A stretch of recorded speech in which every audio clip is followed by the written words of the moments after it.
All right, welcome to Football Focus Weekly. Pet Man Matt Morrow here. It's a big night. It's the round one of the playoffs show. I'm here with the engine Kenneth McClamrock, and we're very excited to get ready to get started talking about some big games coming up this Friday night.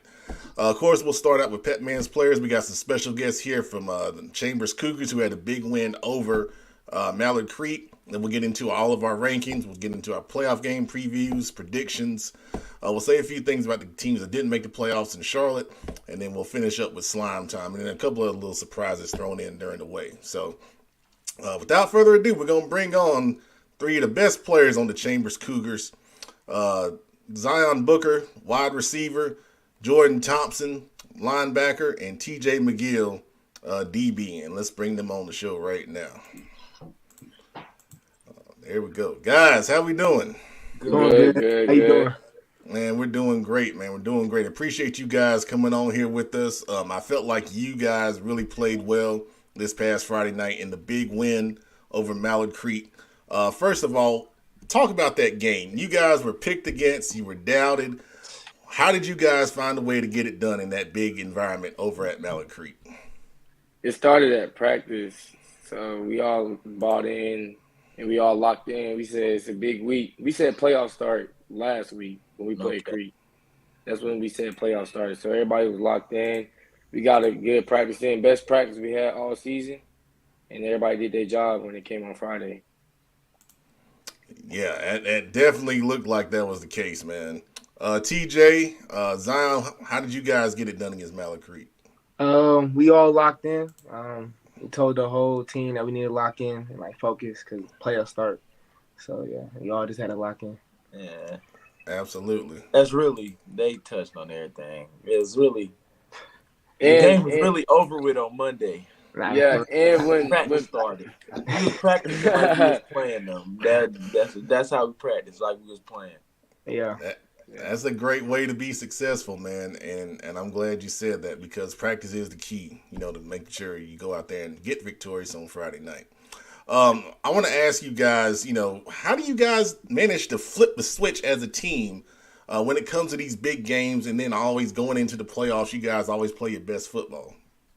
Well, we always lock in. We know it's time to lock in. Like playoffs, you win or go home. So when it's playoff time, everybody lock in, and because we don't want it to be our last time playing together. Like every year, we have seniors on the team, and we don't want our seniors to be like their last game is in the regular playoffs. We want it to be a championship game and everything, and we just buy in as a whole, coaches and everything.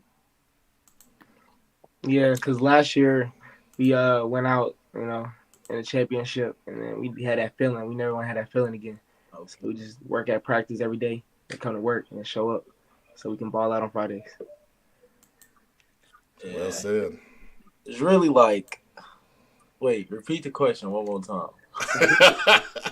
Yeah, how do you guys lock in every time you're doubted and then going into the playoffs you play your best football? The people doubting us is what help us. Yes. Because it's usual. Everybody want to see Chambers fall. Everybody want to see Chambers lose. So we just every day we just go out there, practice, game, whatever it is. We gonna show them what Chambers is really about. You can't keep doubting us. Can't keep counting us out. Yeah, and I like being underdog. I like yeah. That's another being thing. The underdog just make the win so much better. Yeah, when other teams pick over us, and it puts a fire on our back every game. So everybody. Yeah, TJ, what were you saying? Just now. Yeah, I said I like being the underdog. We feed off that. You know what I'm saying? I always been being counted out and stuff. That just motivates us more. Absolutely, man. Absolutely. So I'm going to ask each of you a question now. Jordan, I'll start with you, man. How do you do such a great job in leading that defense and being, kind of the voice, on that side of the football? I just try to play the best I can. I've been in this program for 4 years now, so I know what it takes. Like Power Echoes and Stephon, I watched them when I was younger and how they led the team. So I just take that and try to give it into all my younger teammates and all my teammates just so because I know what it takes to win a championship and have everybody buy in. Because I bought in when I was young and I grew up watching Steph and Power. It was great. So I just try to do the same thing they did and lead my team. They are some great role models. That is for sure, man. That's it. Zion, talk to me about your commitment to Western Carolina and some of the things that you specialize in at the receiver position. Western, I really committed to Western because I like everybody else, I didn't really get to go on like too many like visits to school and all that. So like when I did get the chance, it was like they rolled out like the red carpet for me. So like it was nice. It was just great vibes going there, and like they just showing you all that love and support, like fans, everybody like coming up to you, asking to take pictures with you and stuff. Like it was just real, like it was a real family atmosphere. It was a real family atmosphere when I went there. But some of the stuff I specialize at receiver is route running. I'm big on route running.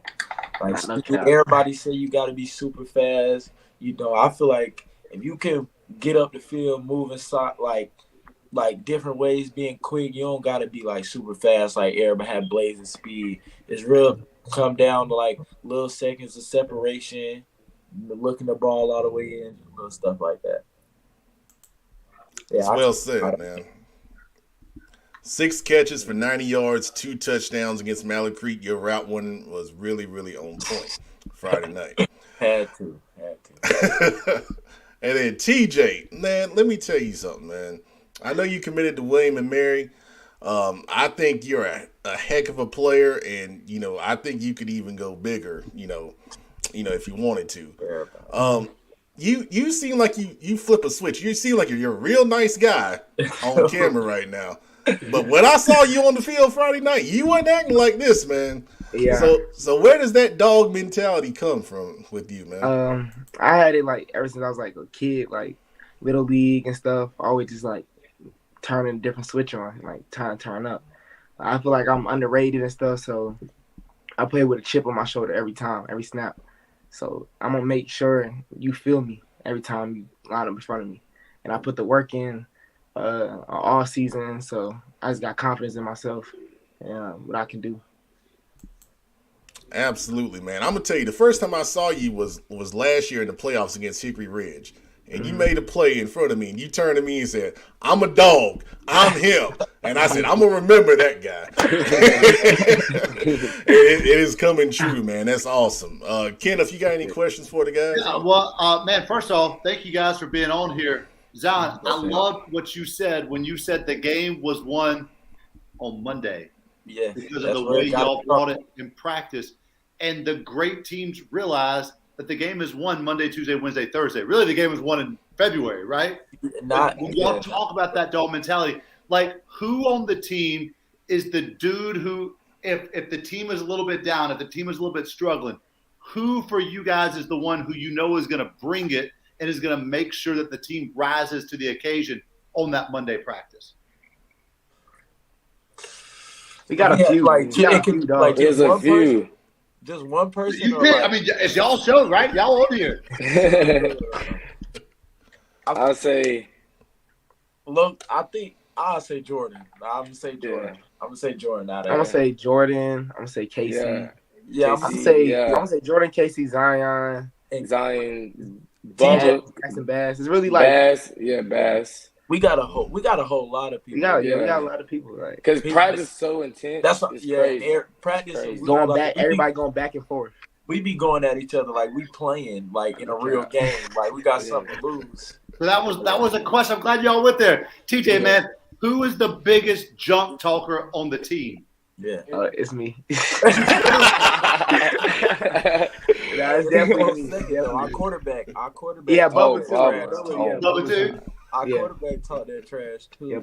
And then I'm gonna get you, Jordan, man, because you mentioned Bubba gonna tell you what he about to do and then do it, and then laugh at you. Jordan, you mentioned, man, the dudes the past couple of years, right? The Powers and the Stephs. Like, how important is that tradition to y'all? Like, do y'all talk about that? Like, man, we gotta uphold.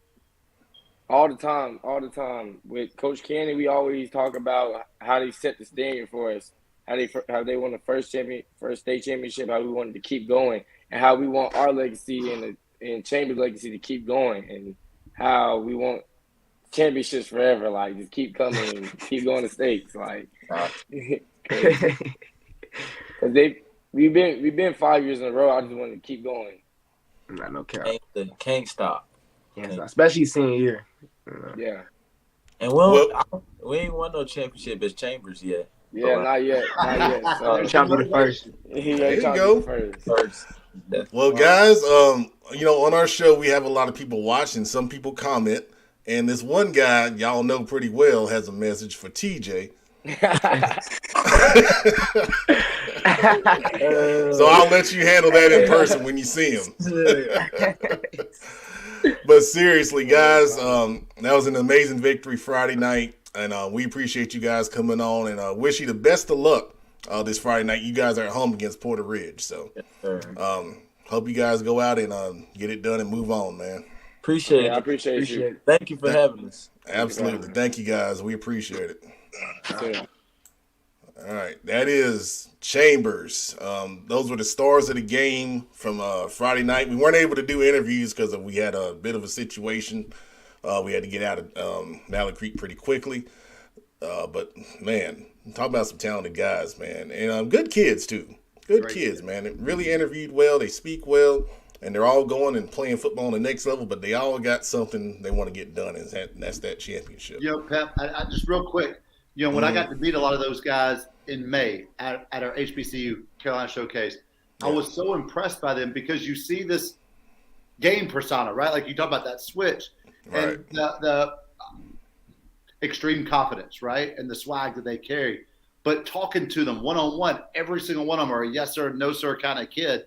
I was so impressed. And then all three of those, I mean, such fine, upstanding men, man. You gotta root for those guys. Absolutely. All right, everybody watching, hang tight. We're going to run the intro, and we're going to come back. We'll hit Pep Man's players, and we'll get the show going. Football Focus Weekly, Charlotte Football Insiders.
This is Football Focus Weekly with CFI, Charlotte Football Insiders.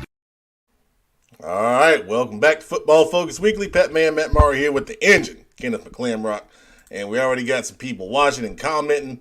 Markel Riley, we all know them Chambers boys hit an entirely different gear come playoff time. Absolutely. And you just saw the interview, they acknowledged it for sure. Benji Moose, love this kind of excitement from players. Oh yeah, you can see they're ready. They're ready. D. Sosa Chambers in the easy part of the bracket. There's no easy part in the bracket, man. It's the 4A West. Come on, D. Sosa. Come on, man. Chat administrator in the building. Yes, sir. All right. And he is ready to he's ready to go coach, apparently, on Friday night against Southwest Guilford for his Mooresville Blue Devils, the number 2 seed in the 4A West bracket. We'll get into all of that. And we have, I guess I have to call him a special guest because he ain't been on in so long. I forgot he was in the dang on chat. That's how you got the link, huh? The illustrious! There he is. What's up? Coach Billups. Welcome to football. My season over. Weekly. Right. Yeah, I'm back. What's up? How you doing? It's good to see you, man. You look good. You got your hair cut. Everything lined up good, man. You look short, man. Look short. Shut up. That's how you know. That's how you know you about to get married and stuff. You just heard me. Stop. Hey, man, we gotta get you in that married club too, man. We gonna work on that. I have been married. And Well, I'm good. I know, get you back in, man. Get you back in. Shut up. I can't say what I want to say because I'm PG right now. I know. How you doing? How you fellas doing, man? Love and respect. You know, Great, man. glad to be back. I told everybody on Twitter when football season in there, I'm back. Well, we're glad to have you, man. And you know we're a different show with you here, man. What you trying to say? I'm just saying, we're a different show when you're here. You bring that energy. You bring that vibe. Yes. I'm positive vibes. You know, That's what I'm saying. you know, I got a blessing. You know, I put it in the chat. You know, God have blessed me. Congratulations. Yes, sir. Thank you. Yeah. If you want to share it with people, it's up to you, man. I'm leaving CMS. But I'm still don't coach football at Garinger. I got put on Duke Energy. I'm pursuing some stuff for my children, and I'm trying to make sure I take care of my kids. There you go. So we all, y'all think this is a fake family? It's not a fake family. Everybody knows. Kenneth knows. Pep. Everybody. Webb. Everybody knows. I've been trying to make sure I do everything the right way. And I had to leave because I had to make sure I got compensated. So I had to take care of my 2 daughters. Everybody know my 2 little girls mean the world to me. So I have been in hiatus and I left. I got a position with Duke Energy and I deserve it. And it's my time to grow. But Southwestern 4A, I'm not leaving coaching at Garinger. I will be back. I tell you, man, I admire you because when I got my good job, I left. I think so. The reason why, and I know we don't got no time. The reason why I didn't leave, and I think Kenneth and Pep know this. I respect Sean Galloway. Sean Galloway, and I respect my kids. Austin Brown, he's a sophomore. Malachi McCord, Malachi McCondon, Eric Bennett, he's a junior. Narada Nesbitt, he's gonna be a senior for us next year. Eric and Narada gonna be seniors next year for. I can't lead them kids, and that's admirable. I coach for the kids. Yeah, and I love my kids. I love what Mr. Pratt is trying to do at Garinger. I just can't leave. Dominique Robinson, he's a sophomore. He's really good. And I know we lost every game this year. Played a real close game against East Med. Yeah. We Rocky took us out to win them. Don't believe that score. I'm here to tell y'all, we only scored 2 points against Rocky River. Don't believe what Max Prep. I don't know who did that. That's crazy. It was not 59-49. It was 2-28, if I'm not mistaken. Respect to Coach Fernandez, Coach Crichton, and all of them. It was not 59-49. I just want to clear that up. You know, they took us to the woodshed. Respect to all of them. And we'll be back next year. So I came back. Playoff season, I tell you everybody, playoff mode. I'm just here. Southwest 4A, we play football. Shout out to Coach McFadden. That's my guy. I love what he did at Independence. Shout out to Charlotte Catholic. Shout out to Coach Hales. All them guys. Shout out to Coach Ward. Everybody, I got this sick vendetta against Providence. I really don't. But, man, I'm proud of all my former team and all that. Like, even Griner, what he did at West Charlotte, how he turned that around. Yeah. It made me sick that North Macon to make the playoffs. Yeah, man. Yeah, we'll talk about all that.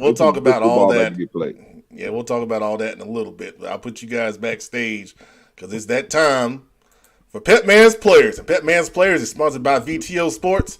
Run some of the best camps in the offseason. Make sure you check them out at VTOsports.com. All right, so some of these guys we had starting out the show from Chambers. Of course, we had wide receiver Zion Booker on the show. Friday night, he had a real good game. 2 touchdown catches that were huge.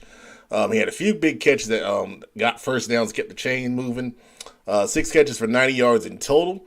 For Mallard Creek, number 10, quarterback Trey Robinson. They played 3 quarterbacks. I thought Trey, played the most consistent game. He had 2 touchdown runs, and as it says, he played the most out of those quarterbacks for Mallard Creek.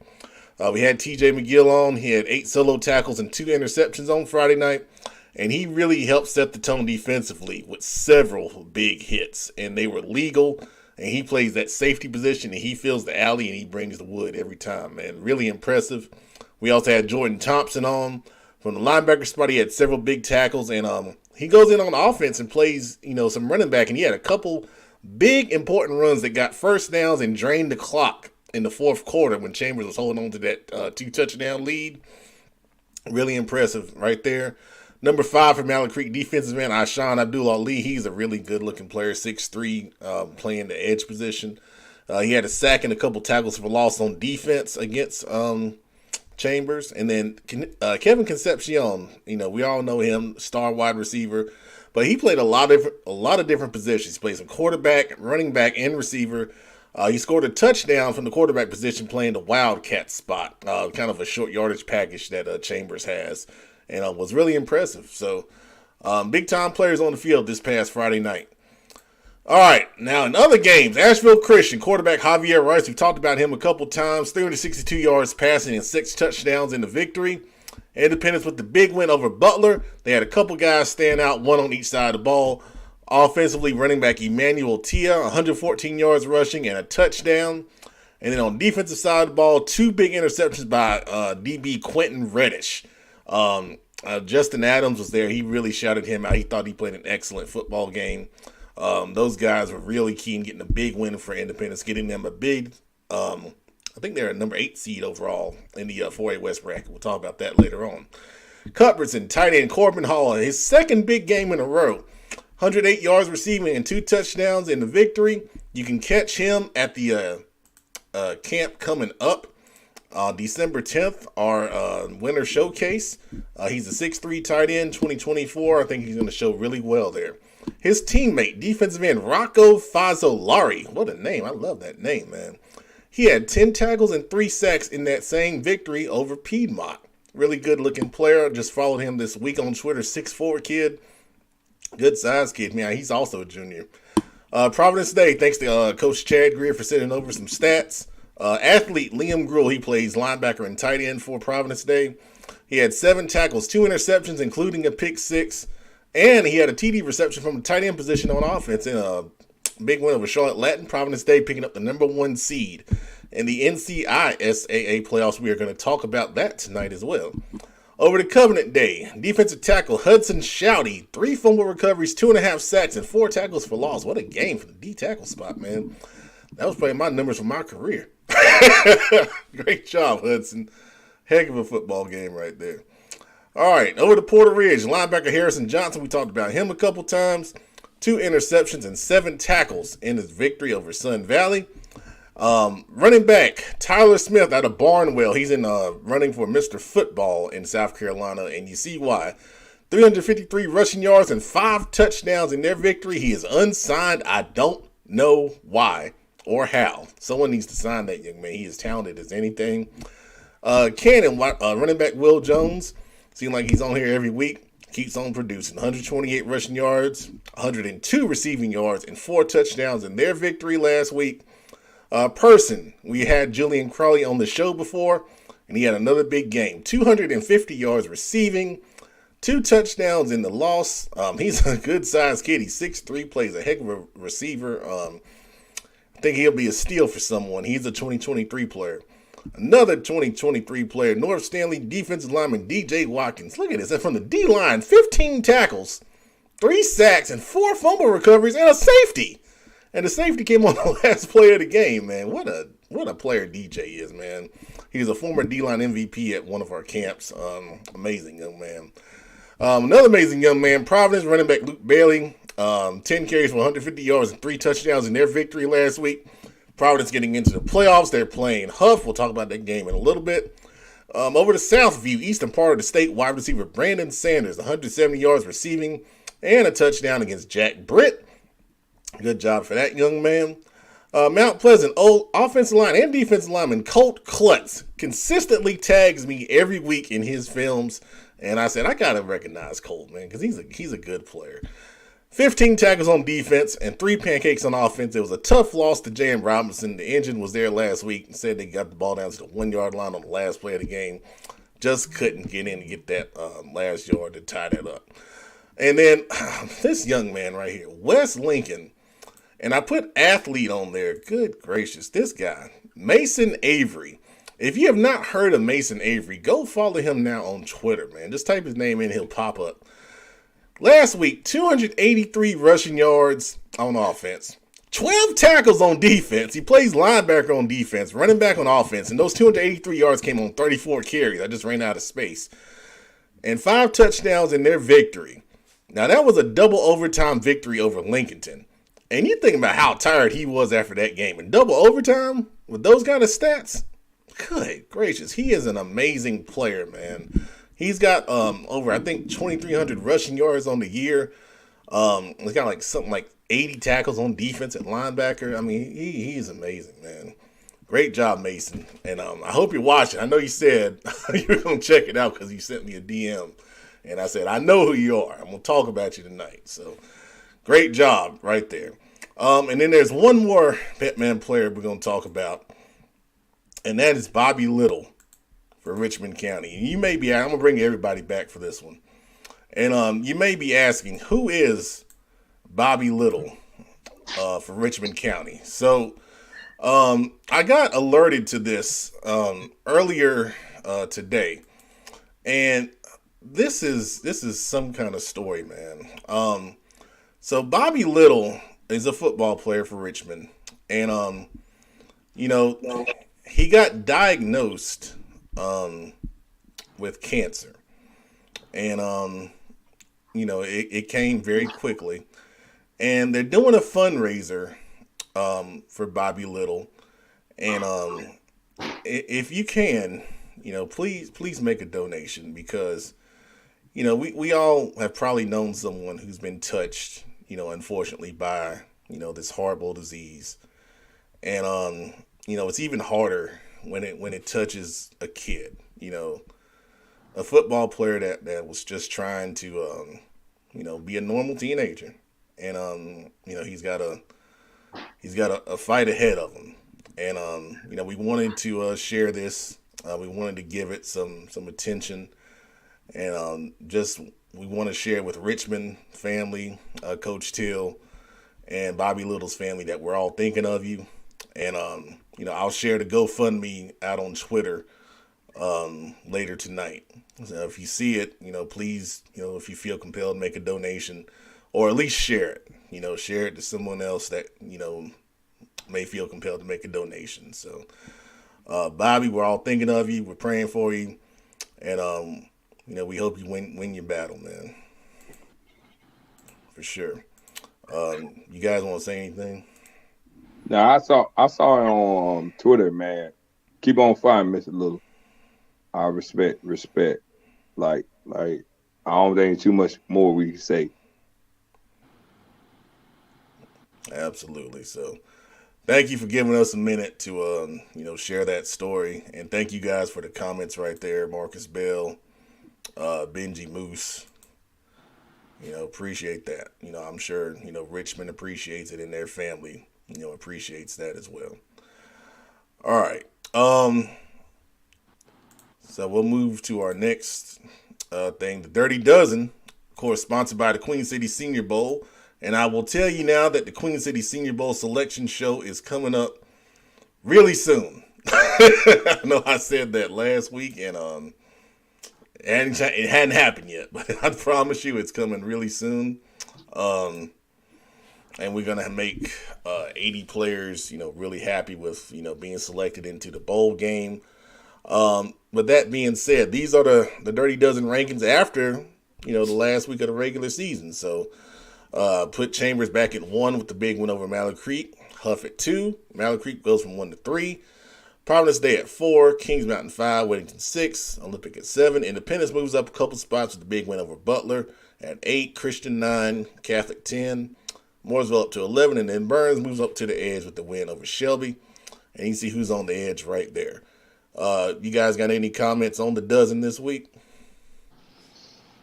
Looks accurate to me. Oh. I keep my thoughts to myself. I coach. All right. Chat administrator, I need my hashtag whenever you can post it. I know he's busy. Yeah. Hey, blame Pep. This ain't Coach Bill. Well, trust me, I've been getting blamed since you've been gone. Trust me, that's been consistent. Nah, you know how they like to do. People like to come in handshake line and say stuff to me. Oh, wow. Okay. Thank you, chat administrator. See, that's the best chat administrator in the Southeast, baby. Nah, he got some smoke his way. He don't be like because he got some smoke his way this week.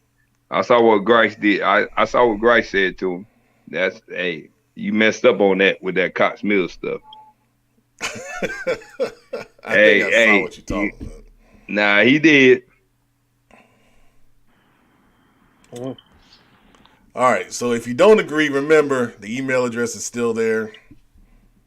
Ain't really been used all season, so I've been feeling pretty good, man. They don't talk to you at the Queen City Bowl. Oh, I get talked to in multiple ways. Trust me, multiple ways.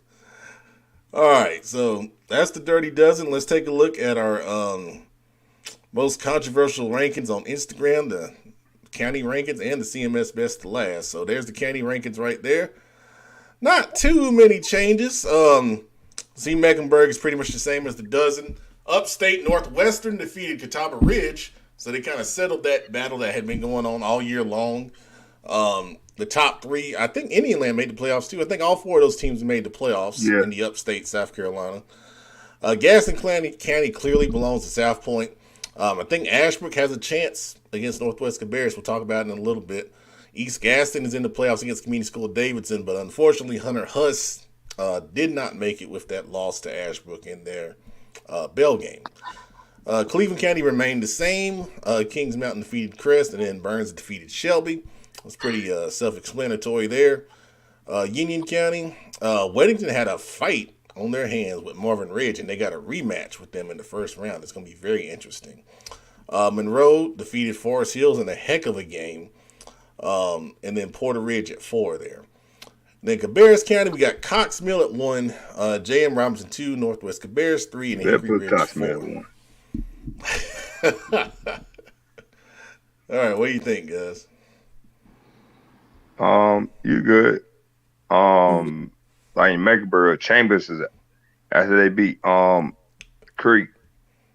That was a big game. Absolutely.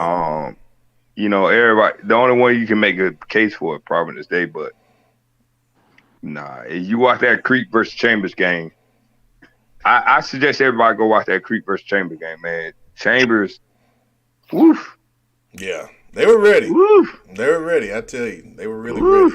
I got there early. When they came down the stands in their uniform, I said with the shoulder pads on, I said, "This is not a good game for Creek." But don't count Creek out.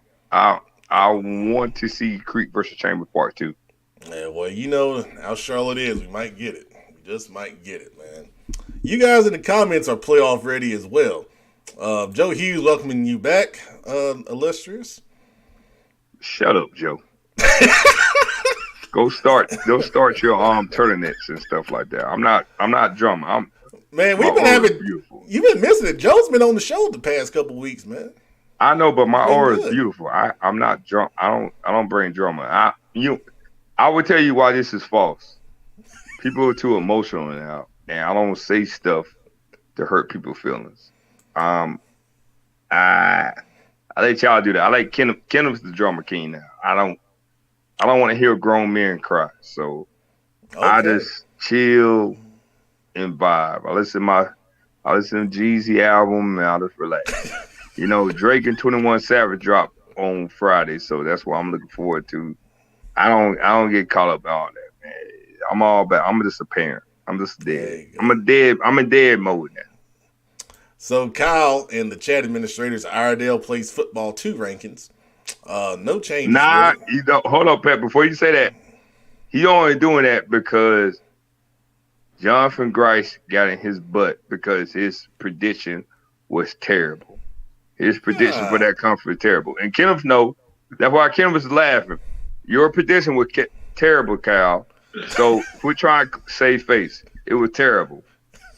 Somebody remind me again. Where did I have Mooresville and Cox Mill? As one. You tell him.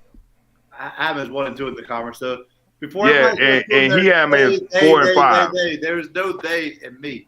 There was a singular. It said Batman's preseason record. So in all honesty, that's Cal.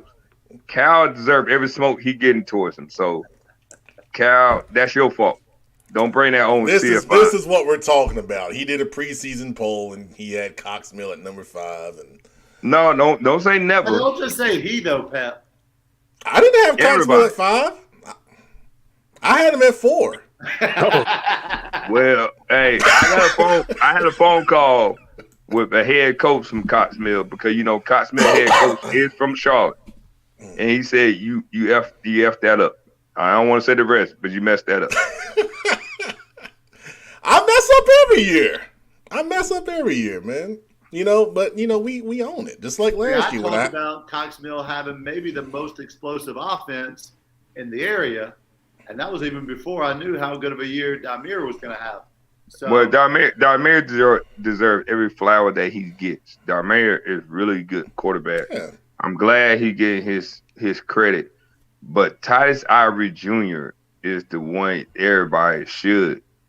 His dad was legit as a basketball player. Offer last week. Yes. Yeah, there you go. There you go. When the Jackson Kennedy kid, who has come out of nowhere the second half of the season, is an incredible receiver as well. Yeah, but I know we throw a lot of shade to Charlotte to Talking Prep, but shout out to Grice, man. I was on the phone with Coach Baker. And Coach Baker said Grice has grown as a play caller. And it showed, if you watch that Hickory Ridge game, Grice made some big boy calls.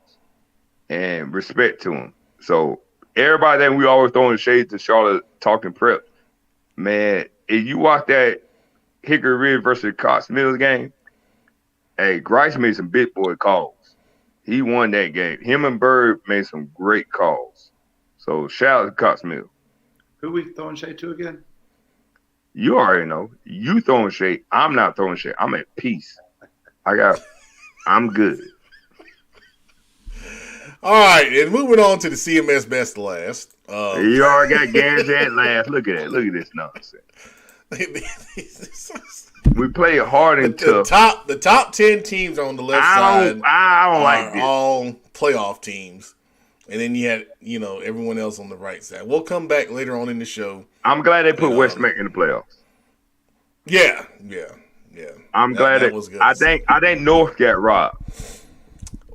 Yeah, it was tough, man. I feel like they would have been in if they beat West Charlotte.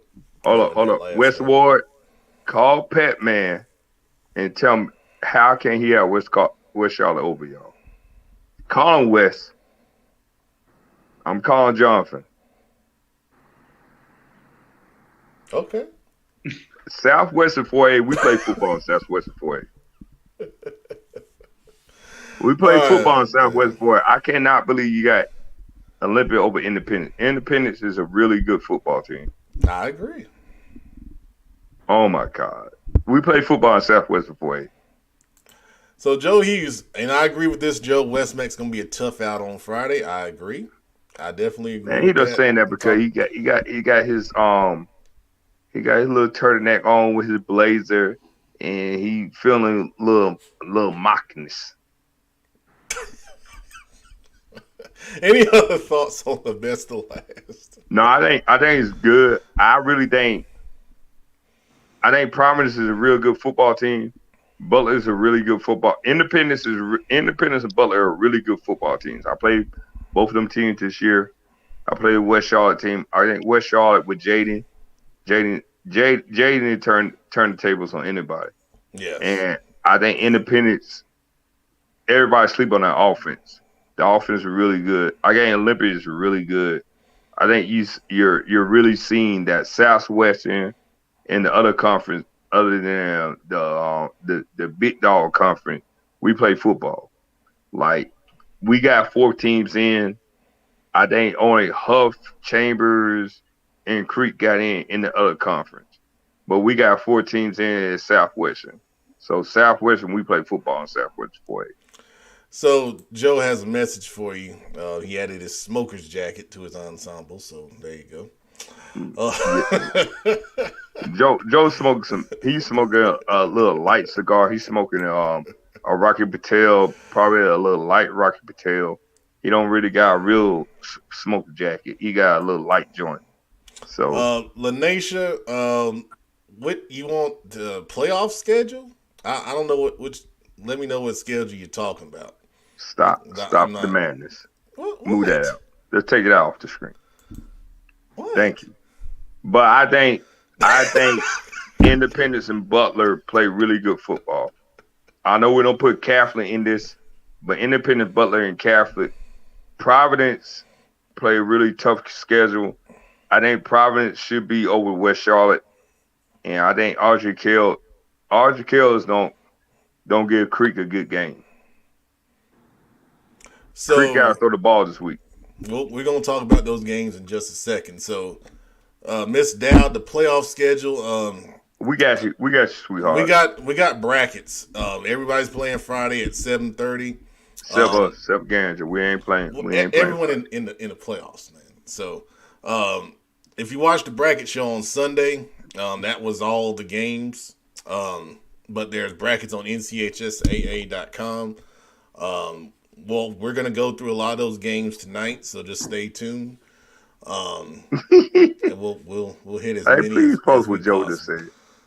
That's why I'm laughing. I think so, Joe. I agree. You are. Because my order is blue, as you see in my behind my TV. Yeah, it's blue. They used to call that purple haze. Chat administrators, shout out to Greater Metro 4 for getting 16. We don't want to talk about it. I got a statement on that. And that's why Kendall smiled. I got a statement on that, but I'm being good.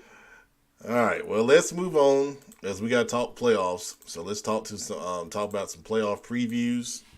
And I want you guys to do kind of most of the talking here. We won't talk that long. It's going to look like a lot of games, but we're going to try to speed through this as much as possible. We're going to start with the NCISAA games.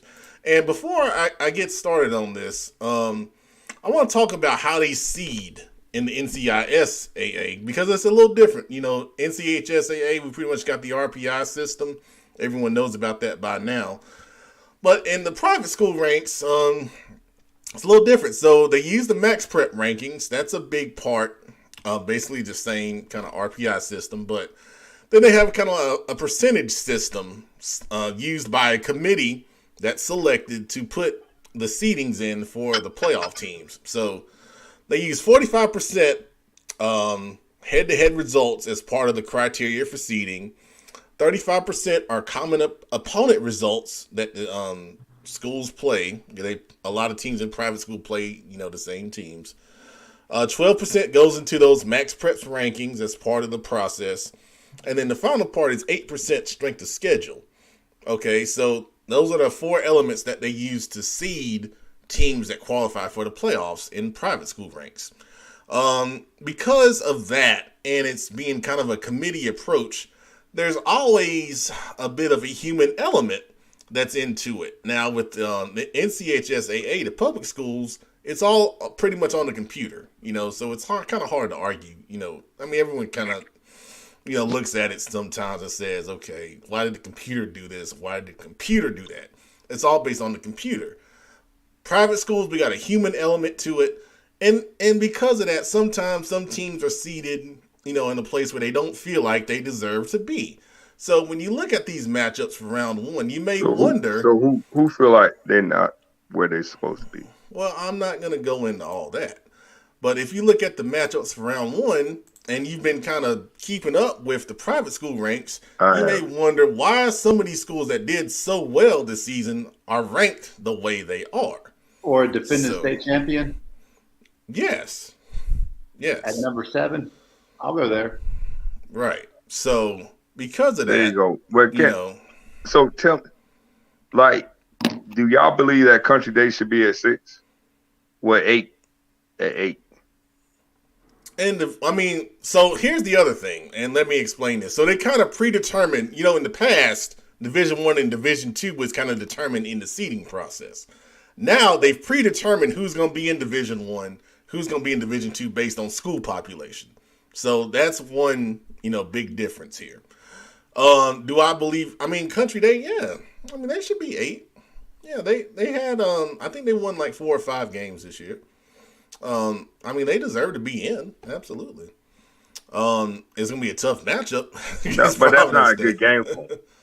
Oh, it's the playoffs. That's not a good game. I'd rather go D2. Well, you can't anymore. It could have been an option last year, but now it's predetermined. No matter how your season goes, if you're predetermined to be in D1, you're gonna be in D1. So that's the big change here. That's the big change. What was Cannon record? Tell me what Cannon record was. They lost to Ravenscroft and they lost to Providence Day. How many did Christian lose this year? 1. They lost to Weddington and Raven Gap. What income? Okay, so they're going to come. So who did Cannon lose to? They lost to Ravenscroft and they lost to Providence Day. So they lost 2 in conference. No, both those are out of conference teams, I believe, for them. So with Ravenscroft, so one of the rules is head to head, and that's why they can't be seen. So they lost to Raven. So you get what I'm saying? They lost to Ravenscroft and they lost to Providence Day, right? Mm-hmm. So that's 2. They should not be at 7. Who the 5th seed? That's Christ School. Who has a worse record than they do. And is ranked. And they play Latin. And is ranked lower, I believe, on Max Preps. But I'd have to check that. So did Providence Day, did Cannon beat Raymond Gap, or they didn't play Raymond Gap this year? I don't know. Let's look and see. I don't think they've played this year. I don't think they did. So what? How many games did Raymond Gap win? Raven Gap is 7-3. But they got a strong strength of schedule. But you see what I'm saying? I think the big issue that I have is that the defending state champion, who's 8-2, is driving 4 hours to Georgia to play a Raven Gap team who's right heavy Raven Gap, right? They're running heavy, right? It's a 12 personnel team, right? Yeah, they're balanced, but yeah, they are. It's 12, right? Mm-hmm. Just a tough. What about Christian? What Christian do this year, Pep? Christian beat Providence Day. They did. And they got a 3 seed? Yeah, they lost the Raven Gap. That's why. That's a bad game for Cannon. I don't like that game for Cannon. Well, one of the things that, I wish they would kind of look at here, and we talked about this with the NCHSAA, and they've made some changes in a positive direction, but one of the things that we've always talked about is transparency in the process. And I think that's what is really necessary here with the NCISAA ranking system. Make it transparent, explain to people why you did what you did. And I think that would go a long way into people, number one, understanding, and then number two, not being so confused and upset by, what you put out there. So to interrupt you, because I love you. Kenneth, what's your ranking in D1? Give me 1 through 8. Well, I mean, and I'm not as well versed in the private schools, granted. But they're giving you 1 through 8. I'm going to say is obviously up there. Charlotte Light, Charlotte Christian, I think, are obviously up there. I do not think that Cannon School is. You don't think Cannon School is a 7, right? Here's their criteria for the private school: head-to-head results, common opponent results, and the Max Preps rankings. They don't do an RPI with the private schools. So why are they using the Max Prep? Because Max Prep is the RPI. Where they're ranked in the state. Okay. So Pep, what's your 1 through 8? 2. I mean, when you look at this, the only thing that I would look at here is flipping Christ School and Cannon. So you think really to do that, you'd have to move up Ravenscroft, because head to head, Ravenscroft beat Cannon. So where will you put Ravenscroft at? Ravenscroft would be 5, Cannon 6, and then Christ School would be 7. Christ School is 5-5. They were 1-3 in the conference. They gave up 204 points. They scored 204. So who did Christ School beat in that division? I think Country Day. I think that was. They beat Country Day and who else? Well, let's go look at it, because you see what I'm saying? They lost 10-6 to Charlotte Latin. Okay. They beat the Legion Collegiate Academy 47, who Cannon School just whooped up on. They lost 21-14 to Raven Gap. They lost 42-0 to Providence Day. They lost 52-7 to Charlotte Christian, and they won 24-13 to Charlotte Country Day. So the games that they lost pretty handily. And who is this? That's Christ School. And what was Cannon? Give me Cannon's. Now just closed it out now. no, but you see what I'm saying? Cannon beat everybody except Providence Day and Ravenscroft. And so they had 7? Right. So that's why, Okay, so I see where you come from, Kenneth. I don't think they it sounds like to me they shouldn't be lower than a 4? No, a 5, right? I mean, I think that realistically they're a top 4 team. I've seen them play. That's what I'm saying. And y'all know I'm biased they're a 4 towards Cabarrus County schools, but I've seen Cannon School in person. I think that athletically, especially on offense, at receiver, running back, and quarterback. So do you like this game? So do you like this game Friday for them? I just hate that they have to travel 4+ hours to play North Carolina Independent School Athletic Association playoff game. At a team whose record. But can they handle a 12 personnel? Cannon School. Different. We'll find out, right? I mean, we'll find out. Yeah. I feel what you're saying. That travel, that road time they're gonna have to take. I mean, the cream always rises to the top, though. So. Well, Pep, what do you feel? You feel like they can handle a 12 personnel team? I think they can. I mean, they have some guys that are good size that can play both ways defensively. And then offensively, I think they can, definitely score points. We've seen that all season. Because this is talented. Because Raymond Gap is, I remember from last year, power run. It's a power run team, right? They are run first team. Yeah, for the most part. What? Tight ends that were ginormous. Power run and then tight end pop pass, right? They mix in some different things. I remember the quarterback last year, Aiden Semo. I interviewed him. He could, roll out the pocket. So that's the guy. Some throws. I still think Kennedy pull it off because they got the skill position, right? Oh, now Raven Gap has some skill guys too. Okay. So I think it's a heck of a matchup. I definitely agree with that. So that's the best matchup out in round 1. Ravenscroft Christian could be interesting too. I think that could be a game. If Ravenscroft, and then Latin High School was a 10-6 game. First game of the season. Charlotte Latin also 5-4 on the year. So what about the D2? What D2 do y'all like?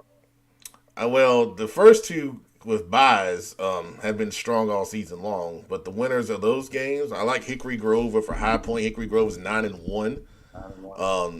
And then I think Trinity Christian will get the better of Harold's Christian. Harold's is kind of down after having a couple of strong years. They played in the Division II state championship last year.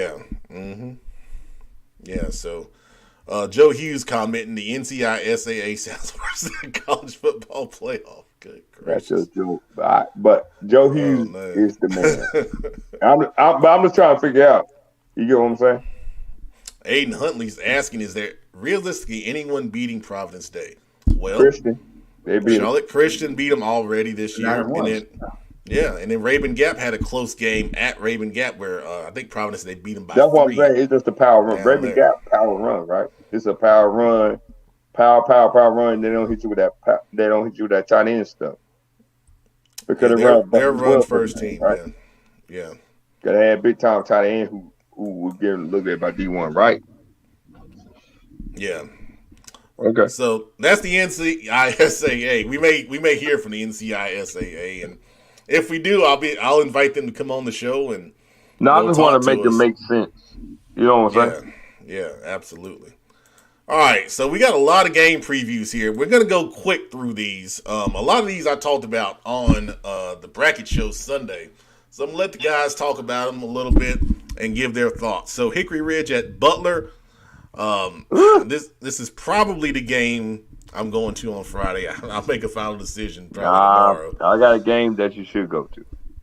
All right, well, let's talk about Hickory Ridge and Butler. What do you guys think about this? It's a heck of a matchup. Hickory Ridge got to control the line of scrimmage. That's what it is. You got to slow that game down against Butler. But Butler got a bunch of physical people on defense. Butler's a very physical defense. They got some good secondary. They got Juice. They got Miss Fillmore's son over there on the line. They got that incredible linebacker over there. They got some young players.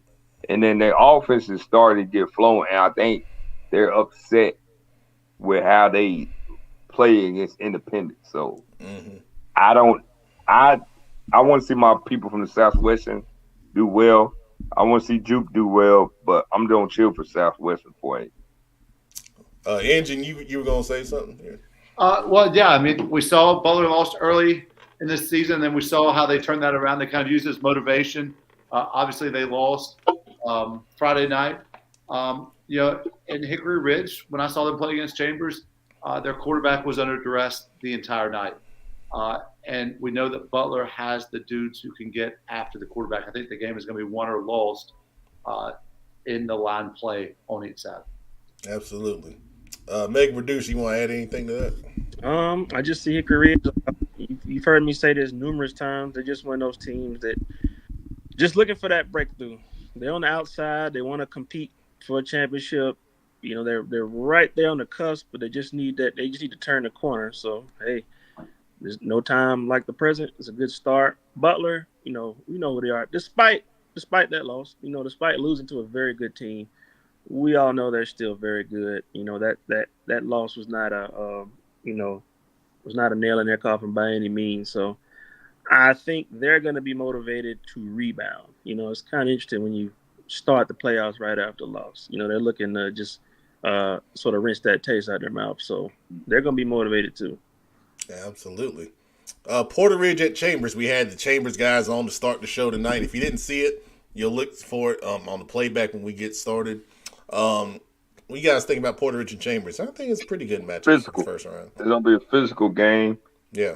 Porter Ridge got one of my favorite players in the in North Carolina football. I don't know how to say his name, but Steven, his last name starts with Z. That kid is a freaking hammer. He's a defense coordinator's dream. Kenneth will tell you this: every defense coordinator say be the hammer, not the nail. That kid come down and strike you. Of course, Chambers, that's the most swaggiest team in North Carolina football history. They don't come to your trap and take over your trap. They don't hold their trap down. I respect everything they do. Man, I'm so elated for Wiggins and Cannon for getting their flowers. Lil Jon, he getting that offense dialed up. It's an interesting game because Puerto Rico is a very physical team, and they don't run at you. They're not scared. They're not no punks. So I like that matchup for both teams. But Chambers is in DEFCON 4, and they don't come out. They don't strike you. I absolutely believe they're going to be ready. You guys, anything that you want to add on this one? All right, A.L. Brown and A.C. Reynolds. This is a 7-26 matchup. A.L. Brown being a 26, A.C. Reynolds is 7. Ken, if you've seen A.L. Brown, obviously, this year, you think they got a shot here? A.C. Reynolds is 9-1. I believe that Kannapolis went up there a couple of years ago in the first round and got beat. For A.L. Brown to have a shot, C.J. Gray has to play lights out.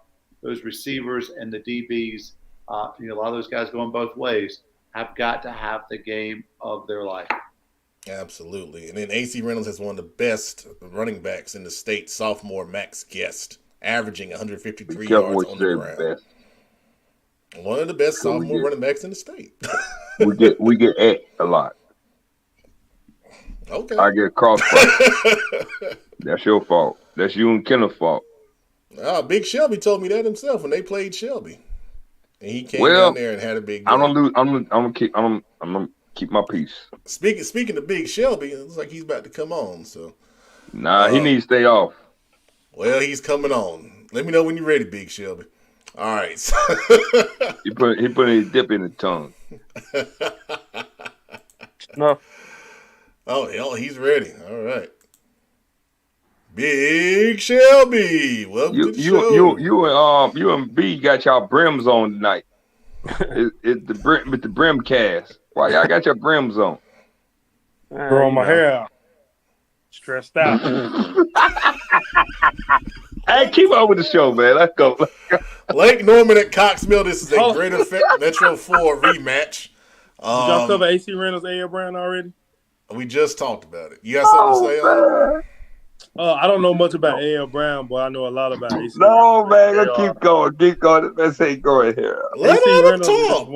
A.C. Reynolds is my 4A sleeper team. I know a lot of people don't know about A.C. Reynolds because of them being in the mountains, and they don't really play the schools in Charlotte. I know we've been playing them every year for like the last 8 or 9 years. Man, their defense is filled with Division I athletes on every level.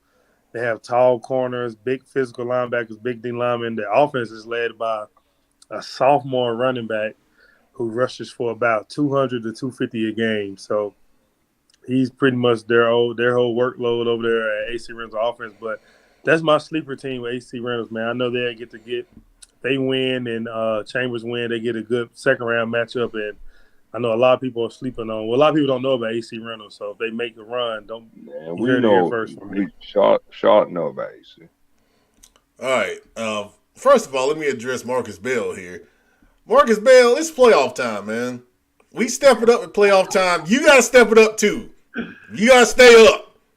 Nah, it's only been an hour so far now. Come on now, Marcus. Sign off, bro. It's like when Come on, Marcus. It's like when Raw would be 3 hours some nights. Oh man. No, whoa. When Raw was 3 hours, you know you had a show. Lake Norman at Cox Mill. So Cox Mill beat Lake Norman the first time around 45-7. Thank you, Marcus. I saw your comment. What do you guys think about this one, man? It's tough to make up 38 points in a rematch. And that's only been a few weeks ago, right? It's been about a month now. Oh, okay. I mean, that was Cox Mill's breakout game. That was where we knew that Cox Mill was really starting to hit. No, I knew Cox Mill was starting to hit. But yes, y'all. Thank you, illustrious. All right. Marvin Ridge at Weddington. This was a great game that they just played last week. Weddington pulled it out by 3 points at home. And then having to turn around and play this game right back again. You know, we've seen these scenarios before when it was a close game the first time, and then the team that lost comes back and wins that second one. So So when I talked about it on Sunday, I said Weddington, is a little bit on upset alert here. You guys agree with that? Those rematches in the first round are tough. Okay, Benjamin, man. Well, we talked about this on the show before, right? That when you have to play the same team again, the winning team tends to think, well, what we did last time worked, and they're a little bit maybe not as diligent and coming up with a new game plan or tweaks or those types of things. That team that just barely lost, they're looking at all the negatives what they can improve on. And so you're right, Pep. To play the same team the following week, you don't have to exchange film. All you have is what you've known for the past 7 days. And obviously they're huge county and conference rivals. So this is a big game. Marvin Ridge will be looking to get some revenge. When they ended that game, Marvin Ridge had scored all 21 of their points in the second half. So they had good momentum going. And then they just ran out of time. Weddington was able to pull it out. They've got their quarterback back, right? Yes. Yeah, Evan Metters. Metters, that's my thought. Mm-hmm. Big difference. Now they're playing like the team. When we did those projections coming into the season, we felt like Marvin Ridge was going to be a strong team. Mm-hmm. Now they're playing like that team, a dangerous low seed here. Let's see here. Jason McCrory with a comment. The state needs to do better with the matchups. Well, there's only so much mixing you can do. And, we talked about this when I did the ESPN 730 podcast on Tuesday with Joe Bombo. Make sure you check it out. The big thing we talked about was, if we had a 5A class, we wouldn't have all this. That's another result of not having a 5A class here. So, we got to get that done, man. We got to get it done. Chat administrator, have your notes ready because now it's time for Mooresville's portion of the show when they're hosting Southwest Guilford. I don't think anyone here did any Southwest Guilford research, but I'll tell you they're a 5-5 team.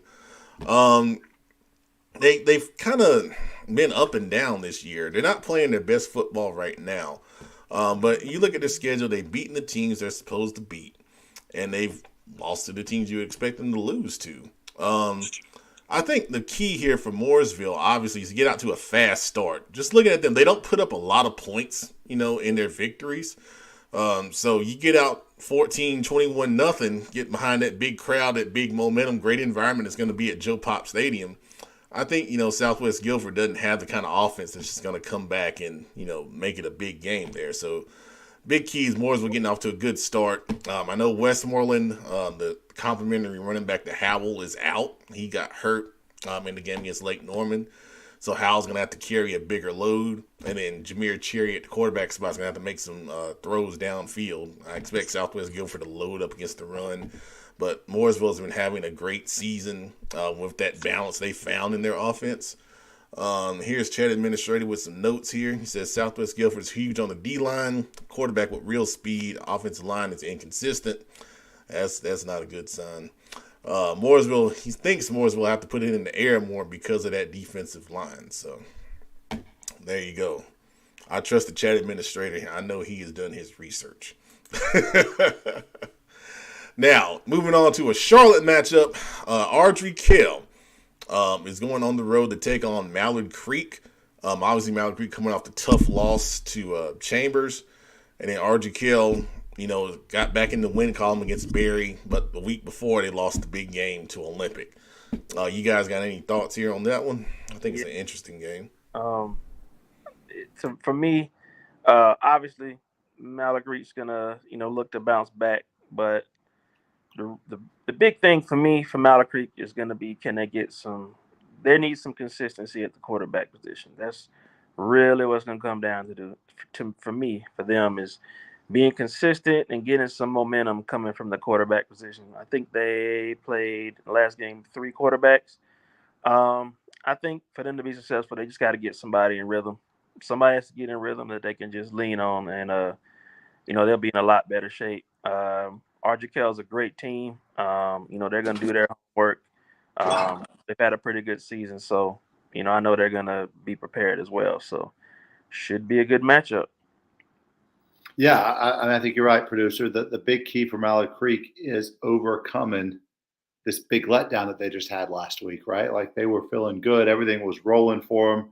They'd gotten the Bufords out of the way. And then all of a sudden they got smacked in the mouth a little bit. And so how quickly can that letdown on Monday recover? And for Audrey Kelly, this is an opportunity for them to go on the road in the first round to prove that they are still a legitimate team here in Charlotte-Mecklenburg. This is a big game and one of the more intriguing games of the first round. For sure. Yeah, I definitely agree for sure. And then Miss Mary saying don't count out Audrey Kelly. Well, never. Wouldn't count them out. They're in. You can't count them out because they're in. All right, another Charlotte game. We got Providence. This is a 28-5 matchup. Providence, the 28 seed, taking on Huff, who is the 5 seed here. I think it's an interesting game from the perspective of, Huff going up against the big Providence offensive line, obviously, with Luke Bailey having the season that he's having. What do you guys think about that? Any special thoughts here? I mean, this is potentially a trap game for Huff. I mean, because you said it, Providence's offensive line is so big and they're so strong, and Luke Bailey is such a dynamic runner. And then, I don't know which quarterback Providence is rolling with now. We know that the freshman had a big game a couple weeks ago. I don't know where that has been since. But Providence has the ability to really control the clock. And when you can do that, and when you can pick up 4 and 5 yards a clip, not only can you control the clock, but you can keep the other team on their side of the field. Now, of course, we've talked about Huff's special teams and their ability to flip the field on their punts and on their kickoffs. I think this is an intriguing matchup. I don't think this is your normal. What do you say? 27-5, Pep? 5-28. 5-28. I don't think this is your normal 5-28 matchup. Yeah, when you look at it, Providence has got to be able to hit one-on-one matchups on the outside. Huff is going to load up against the run. They're very fast. We saw them earlier this season against Chambers. Providence has to have some tricks up their sleeve. I think you got to find a way. Number one, you got to block them. And we talk about that big Providence offensive line, but at the same time, I've always said, when you face speed as an offensive line and you're a big offensive line, that's the thing you don't really want. I'll take a big line versus a big line every time because I know where those big guys are going to be. When you got speed, they start twisting and stunting and all that stuff. It makes you thinking, and when you're thinking, it slows you down up front. So, on the other side of things, Providence stopping Huff, I think that's a big key here also. We know Huff has some really good offensive talent. Tad Hudson, J.T. Smith, Akil Williams, Saquon Osborne, Markel Quick, just to name a few. And then Huff has a pretty good-sized offensive line as well. I think that's the big challenge here for Providence. Can they stop Huff enough when they have the ball to make that ball control offense effective? Because if Huff's getting it and scoring every time, you're going to have to come out of that ball control, and, that's not Providence's game. So, TC Roberson coming down from the mountain. They're out of the Asheville area. They're taking on the Olympic Trojans. Undefeated this year, 10-0. Picking up a 9 seed despite being undefeated in 10-0. Some people might have thought that was a little surprise. I don't think we did too much research on TC Roberson, but I will tell you for Olympic, their offense is very dynamic. They can run well with the 2 sophomore running backs, and then they're throwing it well with senior quarterback Elijah Holmes. And he's got a couple of guys on the outside. Sterling Green is a big-time target for them. Hall, the tight end, is a big-time target. Good-sized kid, got offered by Virginia Tech. And then the Olympic defensive line led by Leet Nairn, the Liberty commit. Manuel Cordray, all-conference defensive end last year. They got a lot of talent, and a lot of talent that people don't necessarily know about. So if Olympic beats TC Roberson and Independence beats Page, the next game we're going to talk about, we have a second-round Olympic Independence matchup that people have already reached out to me and asked me about, saying, how cool would that be? And I think it would be awesome, if we get that. Well, let's talk about Page and Independence. Now, this Greensboro Page team is dangerous. They lost only by 5 to Grimsley, who is the number 1 seed in the whole 4A West. So this Page team can play. They've kind of had an up and down season, though. They were 5-5, which is why they're a 24 seed. And Independence, Independence is an 8 seed. I'm sorry, Page is a 25 seed. So it's a big gap in matchup. But I feel like, Independence coming off the big win over Butler. I think they're going to be ready to play. I feel like, sometimes you get that big win and there's a letdown going into round 1 because the atmosphere, at home is not the same. It's not an opponent that's going to bring a lot of people necessarily. You kind of got to get yourself psyched back up. But I feel like DJ's dialed in. And those guys, it's been so long since Independence has been at this point, and they feel like they got a special season going here. You guys got any thoughts here with Independence and Page? No, I think you said it, Pep. I mean, the big key for Independence is how focused are they going to be after winning that Battle of the Hill, right?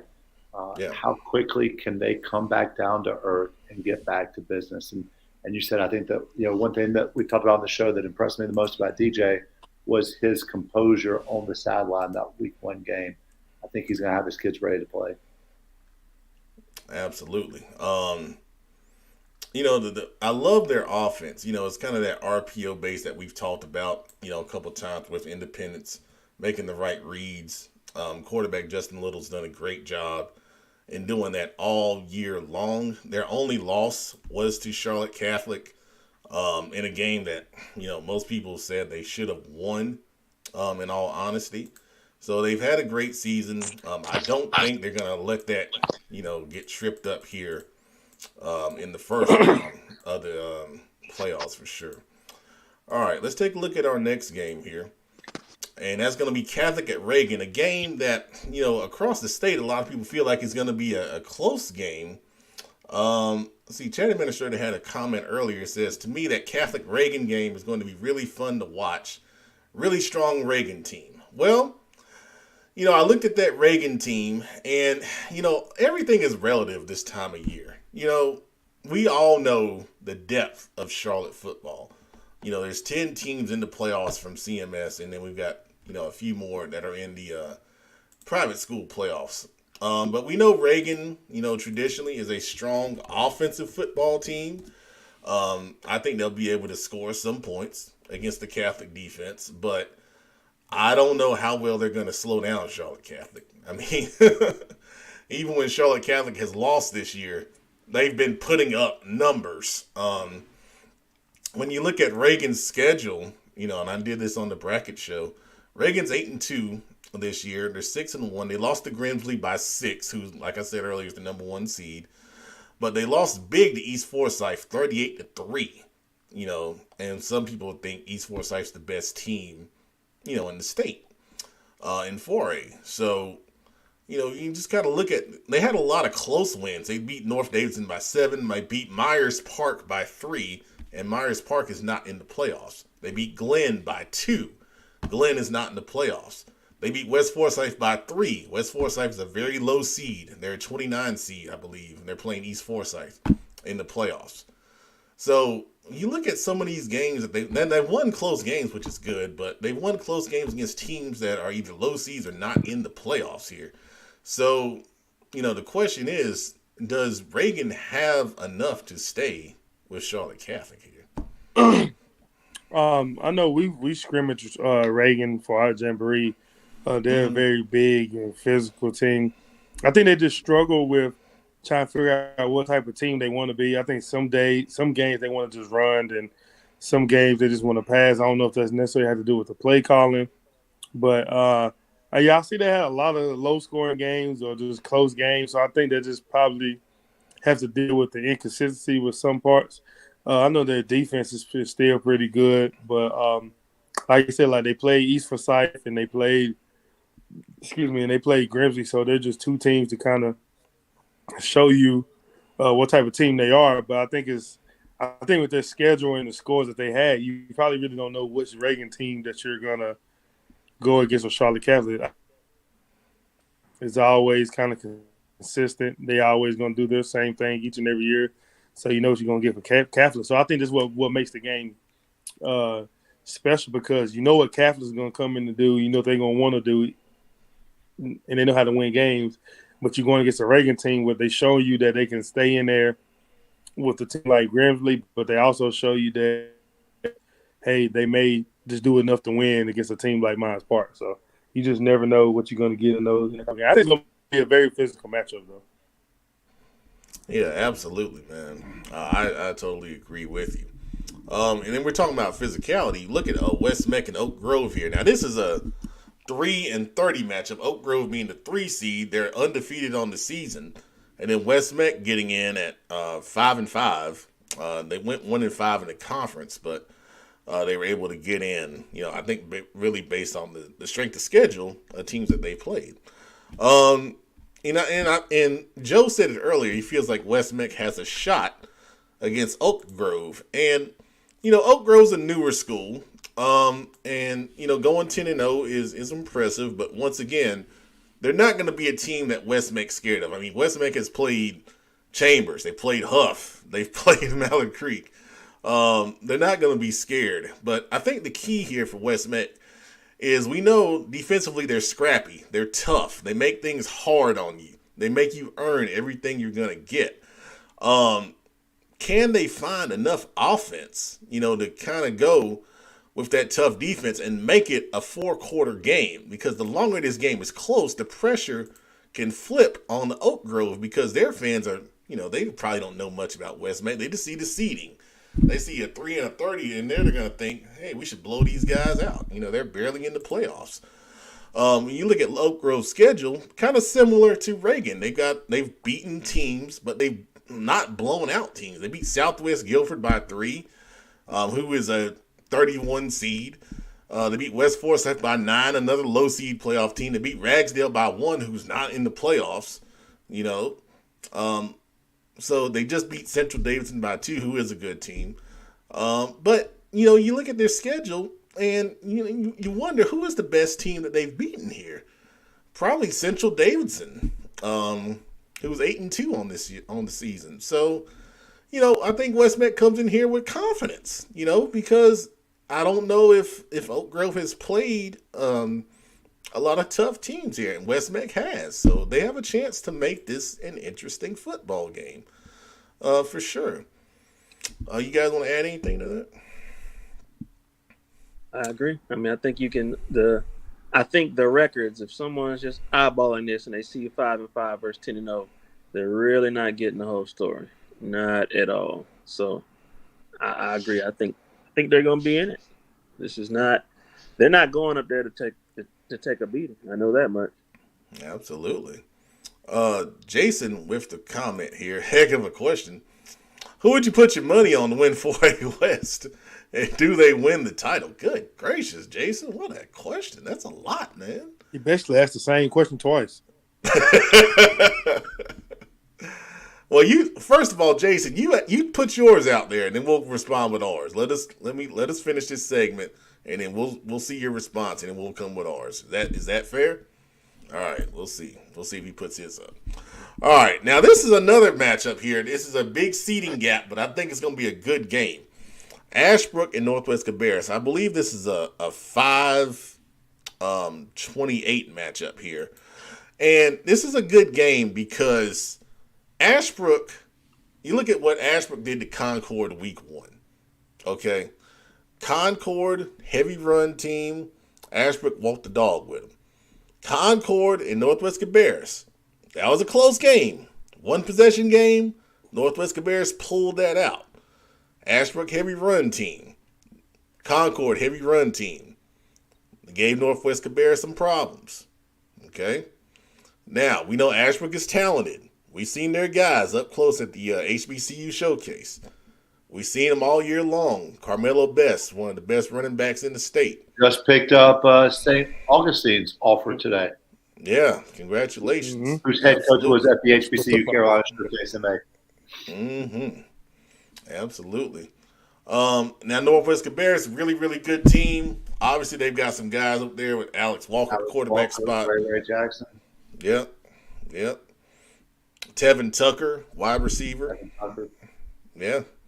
So there's some guys at Northwest Cabarrus as well. Kenneth, obviously, king of Cabarrus County. You've seen Ashbrook as well. What's your thoughts here? I think Ashbrook is playing their best football right now. I mean, we talked about Carmelo Best. Their offensive line play is tremendous. Their defensive line play is pretty sticking good. And then you have Northwest, this half-line offense who can really score a lot of points, who is also playing their best football in several years. I believe Northwest is 9-1. I think this is another super intriguing matchup. We know that we've talked about this on the show. The Northwest Nutties, that's what they call the student section, is going to be loud and obnoxiously loud. It's a tiny stadium. It's a bowl stadium. The fans are right there on top of the field. You can't hear anything whenever those Nutties are going nuts. This is going to be a tough game. It'd be interesting to see if either Ashbrook or Northwest Cabarrus can get that week 1 matchup and to kind of compare what Ashbrook has done since week 1 versus week 11, game 10. But this is a super intriguing matchup. I think it's a little bit opposing types of offense maybe. But nonetheless, I think this should be a really, really good football game. I totally agree, man. Anybody else want to add something on that one? Yeah, I think Ashbrook is coming off a big win over Hunter Huss last week. So I think all year, just from talking with their coaches, man, they know they can be a very special football team. I think they were just inconsistent at certain times, whether sometimes it might have been offense. The defense has been playing as good as it could all year long, and they still left some things out there on the table. I think this type of year where, man, you just got to let your best players ride out. So I think whoever plays Ashbrook is going to get a heavy dose of Carmelo Best, and they're just going to see if you can stop it. Absolutely. I totally agree. Joe Hughes with that comment I just put up. They're going to have their hands full trying to stop Carmelo. Yeah, I totally agree. Now, Marcus, I don't know if you're watching on tape delay or what, but we've been going at the same pace all game long, or all show long, I should say. So I'm glad that we're going to meet your time constraints, though. I know everybody got stuff to do. I appreciate it. Let's see here. Now, we got a playoff rematch. These guys played in the first round last year. Stuart Kramer going over to play West Charlotte. And producer, we were there last year for this first round game. And West Charlotte won pretty comfortably. Star quarterback Justin Rockamore, who Mr. Burnett's saying he needs 59 yards to be the Gaston County all-time passing leader. He's a heck of a player, man. I think it's safe to say he'll get it. Well, I'd go deep first play, get it out the way. That way you don't have to think about it anymore. But when you look at this matchup, obviously, Stuart Kramer known for throwing the football with Justin Rockamore and those guys, on the outside. But West Charlotte, they got the athletes that can match up in the passing game. So it's a tough matchup for Stuart Kramer from that perspective. Guys, got any thoughts here on this one? I think it's an interesting game, but it's a tough matchup for Kramer here. The big thing that I think here, they got to find a way to block all the blitzes that West Charlotte's going to send at these guys. West Charlotte's not going to let Justin sit back there and pick them apart. Sam Griner is going to dial up the pressure. Jaden Smith, number 4, you're going to have to count for him wherever he lines up, because he's coming every time. They got another guy on the outside opposite of him in Layden Ford, who's a really good player at the linebacker spot. He's going to be coming every time. Stuart Kramer's going to have to find a way to block him up and find a way to let Justin Rockamore have some time to throw the football down the field. Let's see. Joe Hughes, Stuart Kramer's ability or lack thereof to stop the run will dictate the Storm's chances. And then we're just talking about pass protection right there. West Charlotte will run the football. They will run the football until you find a way to stop it. So they got some guys that can get that done. They've put Behringer has played some quarterback this year. He's very fast at that spot. Scotty Cooper, number 2, can run the football as well. West Charlotte, Keymon Fleming, number 8, is a guy, and they get the ball in his hands a couple different ways. So they got some guys that can definitely run it. So really, really interesting matchup right there. And it'll be at Waddell. West Charlotte's field, still isn't ready. So they'll be playing this game over at Waddell off of Nations Ford. All right. And then Joe with one more comment here. Dub C probably watched Forest View tape last week and Jaguars rushed for 200 plus. Oh, wow. Yeah, they definitely will. I'm sorry about the dog barking.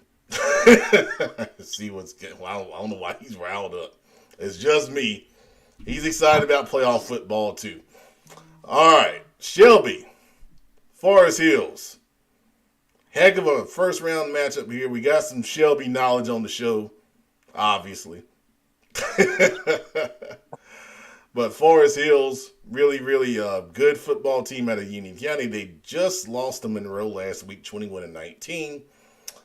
They got really good players on both sides of the ball. Quarterback Brady Hibbard on offense. Caden Smith is a really good linebacker on the defensive side of football. Ephraim Deese is a really good defensive end committed to Charlotte. We've all talked about Jarrell Boulder on the outside at the receiver spot. We talked about Gabe Crowder. He's a really dynamic athlete that can do some things in different positions. I think, Kenneth, are you going in this game? I am. Absolutely. Me and the boys will be there in Marshville. Huge first-round matchup. All right. What do you think about this one? I got to get the dogs settled. Well, obviously I got to see Shelby play last year, and obviously Big Shelby is here. We've seen how talented that team is. They've got a tremendous quarterback. They've got receivers. They've got offensive linemen. They've got defensive linemen. They've got linebackers. Shelby has everything they need to be a really, really good football team as they are. Forest Hills is kind of the Cinderella story this year. They're 9-1. I've talked to some people who feel like they played well enough to win Friday versus Monroe and to have been undefeated.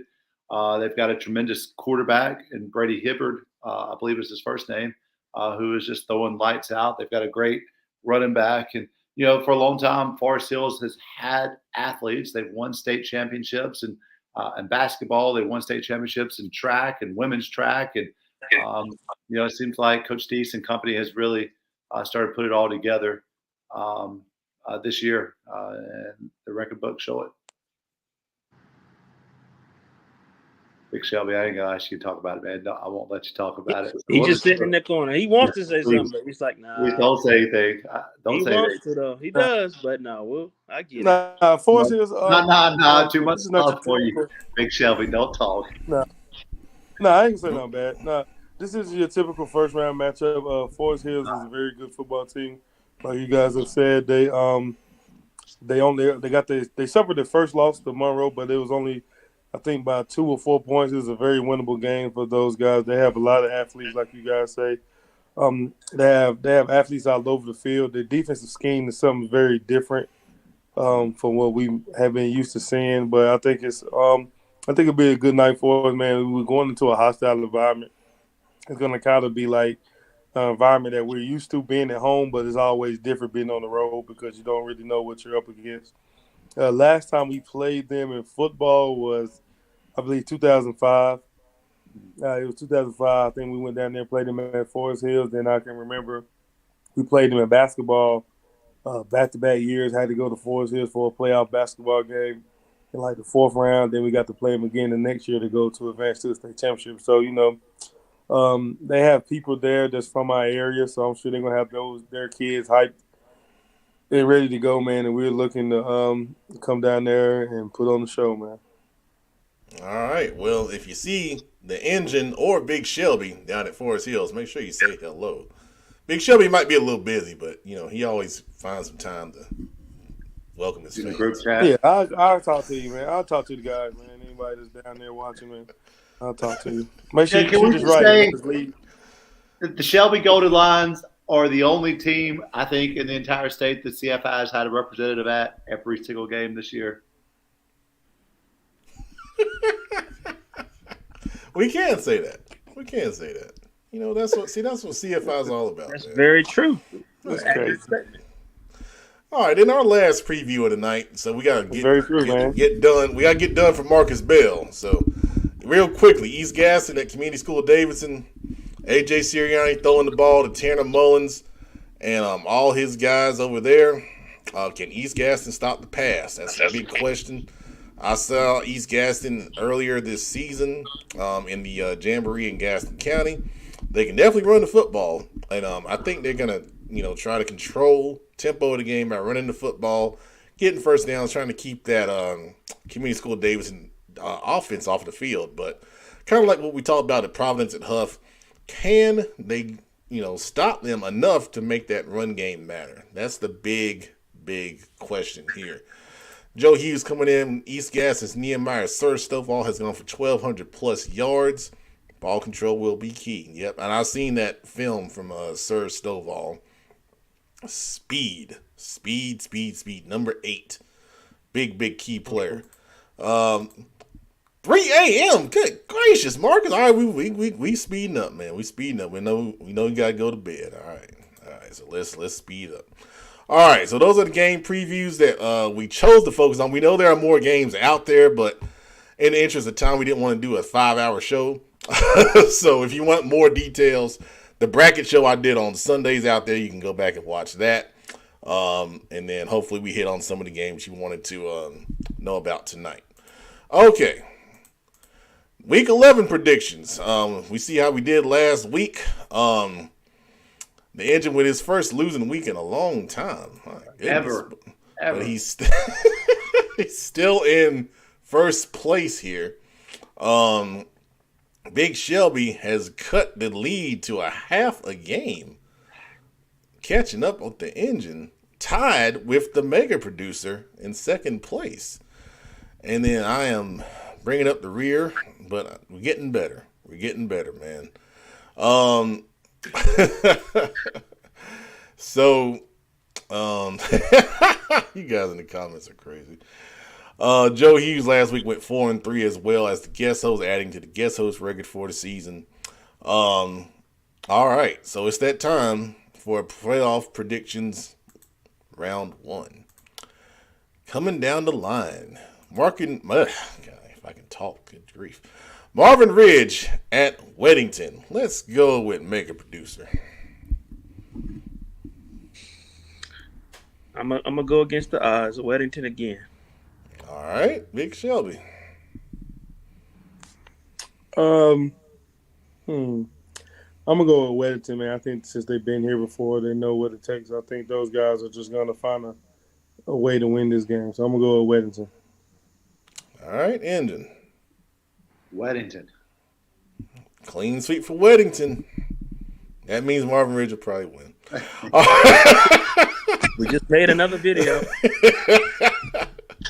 Forest View at Tuscola, a game we did not talk about, but it is on the predictions. All right, let's go Big Shelby. Nothing personal here. It's all business. I'm going to go with Tuscola. All right, Engine. Tuscola. Tuscola has a huge offensive line. They are 9-1 on the season. I'm going with Forest View. Mega producer. Tuscola. I got you on that one. Mount. Nah. I did my research. Trust me.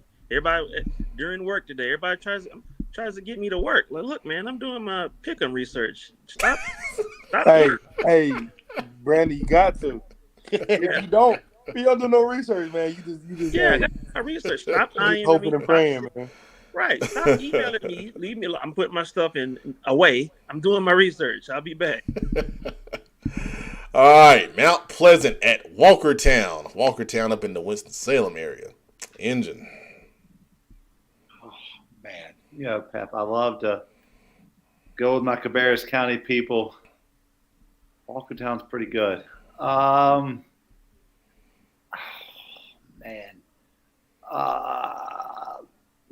Go Tigers. All right. I'm going to take Walkertown. Mega producer.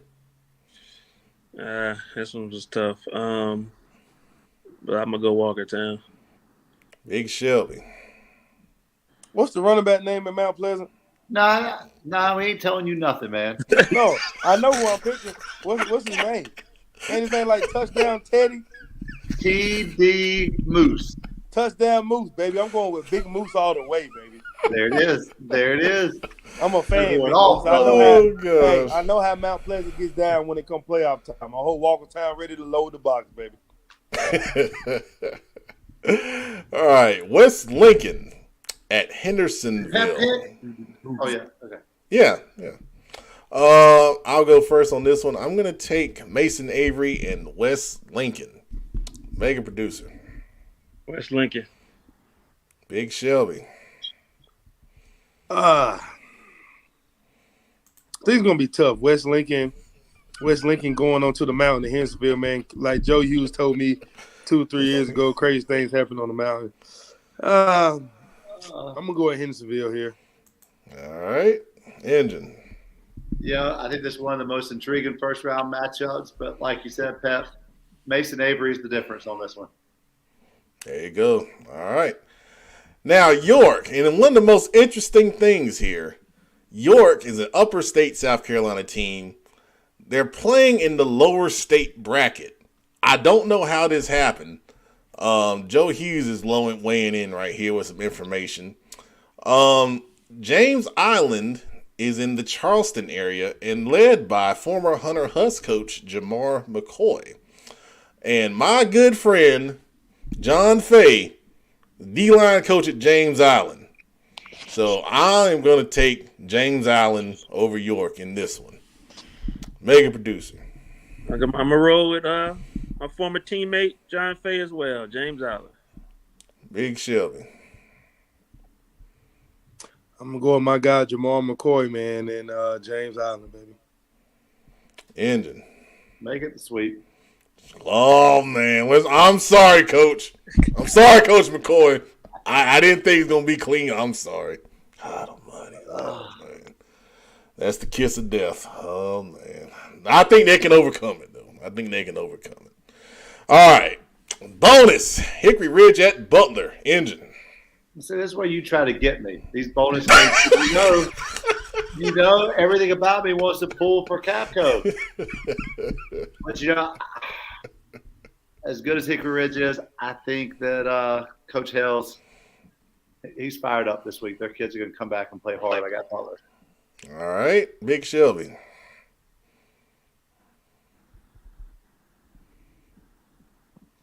Yeah, I'm going to go with Butler, man. All right. Mega producer. Yeah. I love Hickory Ridge, but I got to go with Butler as well. I'm going to go with Hickory Ridge over Butler. Wow. And I'll probably regret it, but that's just something in my gut saying Hickory Ridge. So, all right. And Well, Joe Hughes, to end it off, says, y'all just bet against the wrong coach in York's Dean Boyd. Damn indeed. All right. Well, those are your round one playoff predictions. If we're right, you know, we'll brag about it. And if we're wrong, well, you know, you won't hear about it anymore. Okay. Keisha, We're gonna- mega supporter. Mega Oh, producer, wow. mega supporter. I did not know she was a mega Butler supporter. Oh, okay. Mm. Things you learn. All right. All right, we're gonna cut the ode to the teams that didn't make the playoffs for time. Bitchy Moose say he loves Big Shelby, but he didn't say nothing to me. I said go Tigers too. BJ, man, I appreciate it, man. I hope your son does great things, man. This Hey, is I the know. dude who is going to try to, if y'all play Shelby, he's going to be telling his dudes to hit your son as hard as they can. Hey, They are in the same bracket. That's right. hey, I say hit him, but don't hurt him.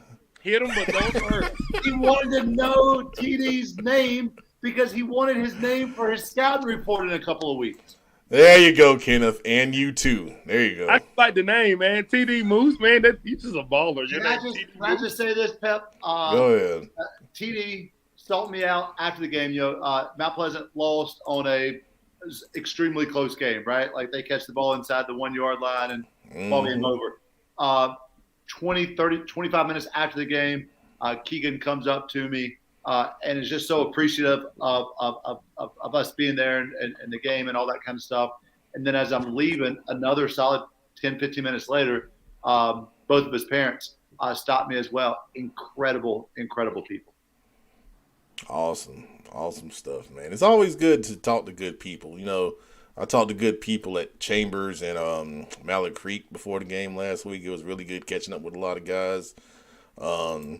There's a lot of good people out here, man. Yeah, you shouldn't talk to bad people. Just saying, don't do it. I've known a couple. And thank God it's that time to slime with your favorite host, Nod. Yeah, I'm just going to go ahead and get my slime over with because they're still awake. I'm going to slime the two people who I love the most in my life. And it's not my wife because she's number one. But after that, the two people who I love the most are my two twin 9-year-old boys. I get a text message. First off, everyone knows it is November the 2nd. November the 2nd. Halloween just happened. We are 3 weeks away from Thanksgiving yet. And my wife sends me a text this afternoon that says the boys have been listening to Christmas music all day. Anyone who knows me knows I do not allow anything Christmas related until Thanksgiving Day night. But nah, my two little knuckleheads, they've been listening to Rudolph the Red-Nosed Reindeer all freaking day today. And then they had the nerve to ask their mother if they could go up into the attic and get out their Christmas tree and decorate it. And the answer to that is no. Number one, who are you? Are you my children? You can't be. There is no way that my sons, how have we forgotten about the month of November? The first two letters in November says my answer to this. No, it's not Christmas time yet. Don't be playing Christmas music. Don't be putting up Christmas decorations. Don't be putting up Christmas trees. I still got leaves falling in my front yard for the next 6 weeks. I'm going to be out there blowing leaves every single day. I don't want to hear, can we please celebrate November? I mean, the greatest football practice of them all is Thanksgiving morning. And these knuckleheads want to go ahead and get their Christmas on. Get the heck out of my house. Two little knuckleheads, both of them. No, in your house. No. Pap, get me off the screen so we go to the next person. It was you know what? James. We had to cut the host of slime time. The things are just getting out of control with Christmas over there. Oh my gosh! Wow, another Kenneth McClamrock legendary slime. We'll cut that up and we'll get it out there, man. I'll take over hosting duties for the time being. Mega producer, who you sliming on tonight? That was pretty funny, Kenneth, with the domestic slime. Funny enough, piggyback. I went in, I think Concord Mills. I think it was Sunday, so the day before Halloween, and they weren't set up, but they had already like rolled out the Christmas stuff. Like it was out there, like in boxes and ready to be set up. So crazy. But anyway, I'm gonna slime the officials at the Panthers game for flagging DJ Moore when he was outside of the playing area. He shouldn't have been flagged. And that really changed things. That made that extra point a lot further back than it had to be. He was at the back of the end zone, so he wasn't in the playing area anymore. But can't do anything about it now. But we can slime him. We can't change the game, but we can slime him. And then I'm gonna take a little bit of slime that's at the bottom of that bucket and throw it on the kicker, because he had two chances to kind of bail us out of that. So I'm still giving to the officials first because I feel like he put the Panthers in that situation to need the kicker, in OT. But I'm not excusing them as well, but it all starts with the officials. So I got to slime them first. You're exactly right, Bernie. I got upset with DJ because he had taken his helmet off the previous series and he threw it down after probably a drop pass on 4th down. But when you rewatch it, I mean, he is clearly off the field of play. He is walking past the press line, I mean, which is, I think it's 3 feet, 4 feet, I can't remember now, off the field. At no point do I see him turn. It's just crazy, man. It's never seen that before in all my life. Big Selby, who are you sliming on?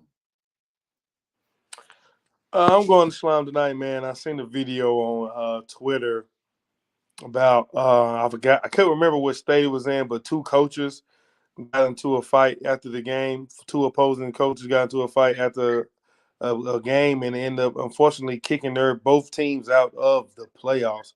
I just think that's just so crazy that things have to even get to that point. As coaches, you just ruining multiple senior seasons because of you and another grown man want to take something physical. I know I've been in altercations with coaches. They all been verbal after games. Obviously, things can be heated at times. But once you go physical, man, that's just so selfish. And for it to be the last game of the year, man, you're taking away from your senior season that's been working all their lives to even get to this point. They won't get to play another game of their senior football season. Man, and I just hate that for those kids and all those seniors and all those teams affected, man, because that's just no place for none of that should go on at a high school game. At the end of the day, Philip said it earlier, it's about the kids. Coaching is about the kids. It's about, the name coach comes from the Old West stagecoach. A stagecoach got you from point A until point B. It was a medium of travel. And coaches, our job is to turn young people, in often cases, young boys or girls, into young men of character, young men of commitment, young men of integrity, young men who learn how to do things the right way. And so many coaches get that confused, and we think that it's about us, and it's not about us. It ain't about us at all. It's about those 15, 16, and 17-year-olds. True that, Webb. Pet Man, who are you sliming on this week? Well, producer took my slime, the little slime he had left over, and threw it on the guy I was going to slime, the kicker, Eddie Pinheiro. And I want to slime the fans who think it's DJ Moore's fault. The kicker has one job, to make kicks. He did not make kicks. A 48-yard extra point is not out of the realm of makeability. It's an over 85% completion rate on kicks being made from that distance. The 32-yard field goal in overtime has over a 90% rate of being made. He did not do his job. He gets slimed. But I will also want to slime the Charlotte Hornets because Friday night they went into Orlando, an 0-5 Orlando team, and got just absolutely drugged down the court and losing by 20 plus. Then they turn around the next night on a back-to-back and beat the Warriors in overtime at home for the 4th year in a row. The 4th year in a row, we beat the dang Golden State Warriors, the champs of the NBA. So I'm feeling good. Sunday happens. I'm feeling terrible. And then I said, okay, at least Monday night, the Charlotte Hornets are going to play the Sacramento Kings. We own the Kings. We don't own many things as Hornets, but we own the Sacramento Kings. They go up. They lead by 15 at halftime. I'm feeling good. I'm eating my wings. I'm having a good time. And then they go out there in the second half and blow it. Lost to the Sacramento Kings at home on Monday. So I tell you, Charlotte sports are so dang on depressing, man. You can't live with any prosperity. We dang on mess up Sunday. We beat the Warriors on Saturday. The Hornets canceled that out on Monday. And right now, they're losing by 5 to the Bulls. I know we're hurt. I know we got some guys out. But dang on, man. Can't we have anything good in Charlotte? Can't we have anything good? We play for first place, Kenneth! First place! It was right there for us. At 3-5 would have been the first place. The most Charlotte sports thing ever. 3-5 in first place. And we can't even get that. We can't even get that, man. What the hell? Worst fan base in all of the world. Philadelphia is just demolishing everybody right now. Are they beating the Astros? Man, Charlotte sports are only. It's only bad for the fans. They just continue to believe in those guys down there. It's quite amusing to me, though. We don't even want to hear what you have to say about that. You're right. We don't. Good night, Big Show. All right. Anyway. I was like, what are you trying to say? What are you trying to say? All right. All jokes aside, we appreciate everybody, watching tonight. Numbers were great all night long. Thank you to the Chambers guys that came on at the beginning of the show. TJ McGill, Jordan Thompson, and Zion Booker. Wish them the best of luck Friday night as they play Porter Ridge. You guys, to finish up the show, had some great comments on the slime here. I got to scroll up a little bit, starting with Joe Hughes. Kenneth just delivered my sermon for the week. I don't need church on Sunday. Kanye Stace with a great comment. He got cheated out of the Nuggets. He heard some early Christmas songs. Dedicated watcher right there, Kanye Stace. If you don't watch us regularly, you don't get that. That's good stuff. Joe Hughes, Kenneth just went full on Macho Man. Flying elbow drops everywhere. We love a good wrestling reference. Marcus Bell, staying up, yes! Yes! Thank you, Marcus. It was worth being tired at 3 a.m. in the morning. Absolutely. There you go. Kanye say slime the kicker, too. Oh, he got it. He got it from both me and producer. I had to finish him off. That was the setup. That was the setup right there. I had to drop people's elbow on him. Tag team. Producer came off the top rope, man. Now, Mizzle, look, I already got slimed on Twitter for this, all right? And I invited the young man who put the slime on us on the show. I didn't hear nothing. So, I gave him a shot. I even told the chat administrator he could come on, but I know he was working, so he didn't have a chance. But hey, man, we're all wrong. We're all wrong about something. At least someone, was able to find where we were wrong. Sometimes people are wrong and then they delete it and you can't find it. Now, I ain't going to say no names, but hey, we stand on our wrongness here. We stand on it. Let's see here. Any more comments there?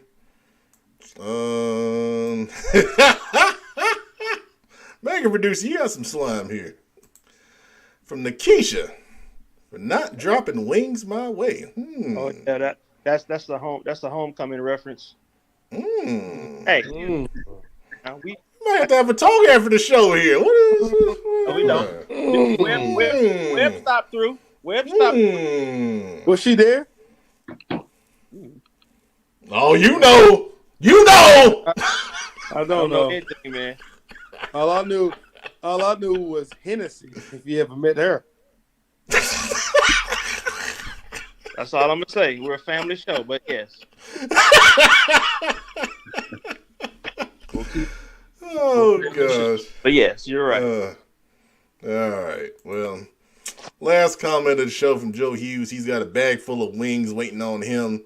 Well, Joe, show some love, man. You ain't that far from me. Show some love, man. Right. Man, after you made me waste all the money on them wings you ain't come eating, nah. I didn't make nobody waste any money. Look. Man, I bought 100 wings. 100 wings, well, we know the truth. Yes, he did get them, but we know a chicken wing is never going to go to West. You can sell it for double what you paid for them. Let's just be honest. No chicken wing will go uneaten. We know that. All right, and thanks to Nikisha for promoting the CFI After Dark show Friday night after the playoff games around 11:45. Right here on these same outlets. Check us out. We'll break down round 1 and get you set up for round 2. And my bad. We got you to tailgate next year. All right. We got you to tailgate next year, Nikisha. Don't you worry. I will give you Nikisha's number so y'all can set that up. All right. No chicken wing left behind, baby. That's a T-shirt, Pep. You know that's a T-shirt. No chicken wing left behind, man. You know that's a T-shirt, man. That's not like a CFI thing. That's like you as a Petman brand alone, like separately. That's your T-shirt, man. No chicken wing left behind. There you go, man. Well. All wings go to heaven. On that note, good night, everybody. Appreciate you watching. We had Olympic second in the conference, by the way. And I have only people had Olympic second in popped conference. up on there, Miss Yolanda Cato. Her son is a very good quarterback. It's going to be probably the next quarterback after Elijah Holmes graduates. So, talented young man right there. All right. Now we're really leaving. Good night, everybody. And hold on. It was 100 wings, man. It was 100 wings. Producer was here. They were real wings, man. I don't do that. That stuff don't happen with Petman. Nah. We get the whole wing. Whole wing, man. No wing left behind, like you said. All right. Good night, everybody.